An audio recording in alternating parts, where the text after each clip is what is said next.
A continuación hablaremos de este personaje.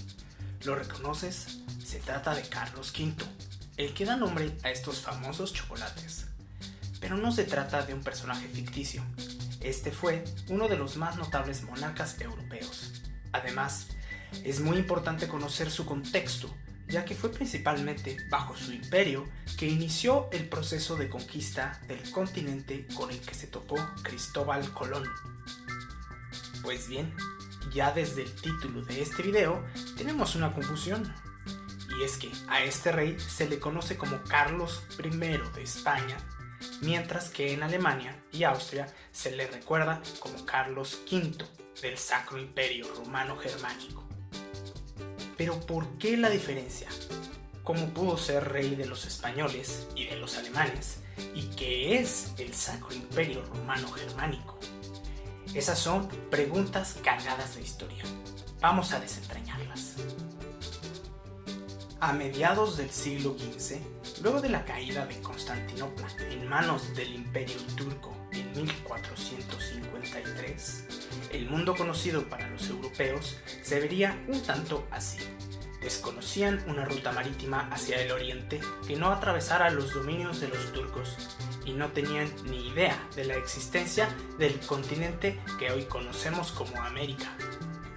Por otro lado, en Europa encontramos muchos pequeños reinos en vez de las naciones de mayor tamaño que hoy existen en ese lado del mundo. Asimismo, en la península ibérica no hubiéramos encontrado a la nación que actualmente conocemos como España. En su lugar había varios reinos que a veces luchaban entre sí y en ocasiones eran aliados. Sin embargo, en el mismo siglo XV, dos procesos cambiaron esta situación. Primero, la llamada Reconquista, en la cual los reinos cristianos fueron empujando y reduciendo a los emiratos musulmanes hacia el sur de la península. Estaban por concluir con la conquista del reino de Granada. Y segundo, las monarquías comenzaron a unir sus reinos mediante alianzas matrimoniales, de lo cual resultó que entonces habían dos grandes reinos peninsulares, Castilla y Aragón. Fue en 1469 que Isabel I de Castilla y Fernando II de Aragón, los abuelos de Carlos V, formaron una alianza matrimonial que los posicionó como los monarcas más poderosos de toda Europa.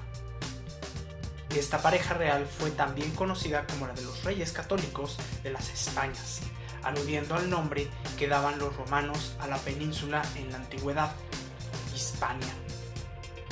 Y es que así los llamó en 1493 el Papa Alejandro VI, cuando emitió una bula en la que otorgaba privilegios a estos reyes, así como extendió sus dominios en Nápoles, al sur de Italia, a cambio de que Isabel y Fernando enviasen un ejército a combatir al rey de Francia, quien por entonces llevaba a cabo una invasión contra Roma.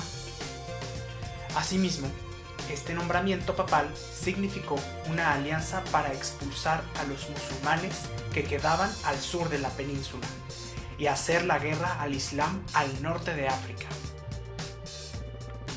Finalmente, la pareja destaca por haber patrocinado algunas de las expediciones marítimas más importantes de su época, entre las cuales sobresalen las de Cristóbal Colón, pues con ello, sus dominios se extendieron hacia el continente americano. Así que, buena parte de la fama del poder de Carlos I de España se debe a lo que hicieron sus abuelos, Isabel y Fernando. Sin embargo, es importante echar un vistazo a la heráldica y la genealogía para comprender mejor el poder que llegó a acumular la corona del famoso rey que aparece en los chocolates. Vemos el matrimonio de Fernando de Aragón e Isabel de Castilla y su herencia pasaría a su descendencia. La princesa Juana, a su vez, hija de este matrimonio, se casó con Felipe I, apodado el Hermoso.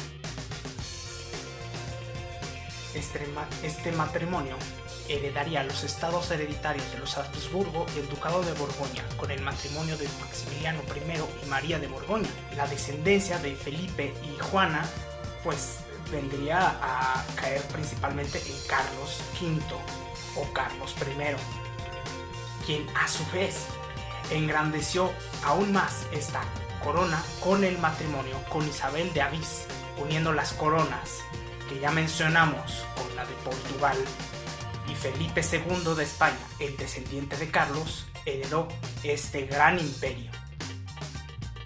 Luego de ver el linaje que proyectó a Carlos I, hablemos del alcance de su imperio, plus ultra, que en latín significa más allá, se convirtió en el lema de Carlos en 1516. Así lo hizo para proyectar las intenciones de llevar el dinamismo de su imperio a todos los confines del orbe. Para dimensionar estas palabras, ahora echemos un vistazo al mapa y veamos la influencia del rey Carlos en Europa. Hemos mencionado que por parte de sus abuelos españoles se hizo de la corona de Castilla y Aragón, así como de Nápoles al sur de Italia y la isla de Cerdeña, dándole estas últimas una gran influencia sobre el mar Mediterráneo occidental.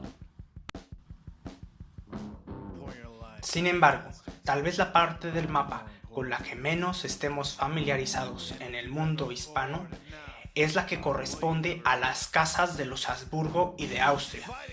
Tenemos ahí al Sacro Imperio Romano Germánico, que incluía una multitud de reinos y señoríos en lo que actualmente es Alemania, Austria, Suiza y el norte de Italia, así como también por esa rama genealógica heredó partes de lo que hoy es Bélgica, Holanda e incluso Francia. Si bien la herencia de los Habsburgo y los Austrias fue la región europea más extensa sobre la cual influyó Carlos V, fue también la más inestable. Y esto fue así sobre todo por motivos religiosos. En 1517, Martín Lutero publicó sus 95 tesis, con las cuales puso en jaque a la Iglesia Católica, criticando abiertamente prácticas como la venta de indulgencias, la simonía, así como posteriormente, y con la ayuda de la imprenta de Gutenberg, publicaría una Biblia escrita en alemán, contraviniendo el mandato papal de que solo se podía predicar en lenguas sagradas, dando pie a la pérdida de la influencia del Papa en buena parte de Europa. Por lo tanto, uno de los principales aliados de la Iglesia Católica fue Carlos I de España, y viceversa. La Iglesia ayudó al emperador a afianzar sus dominios en Europa y en las llamadas Indias Occidentales. Y por eso, para la historia de los países de América Latina, es fundamental comprender la dinámica en la que estaba involucrado Carlos I, porque fue durante su reino que conquistadores como Hernán Cortés y Francisco Pizarro, entre muchos otros, se hicieron del poder de buena parte del continente americano, y muchas de las decisiones que se tomaron en este rincón del mundo correspondieron a las necesidades de la monarquía hispánica. Y bien, ¿prefieres llamarle Carlos I o Carlos V? En lo personal, generalmente le digo Carlos V, porque todo el mundo conoce el chocolate, el cual se llama así porque la empresa que los fabrica es de origen suizo, y por aquellas partes de su imperio se le conocía Carlos V, quien puso de moda el consumo de chocolate luego de conocer este producto que se obtiene de la deliciosa semilla del cacao, misma que conocieron los europeos gracias a que los pueblos de Mesoamérica consumían este manjar. Espero que esto haya sido útil y de su agrado. Muchas gracias. Hasta la próxima.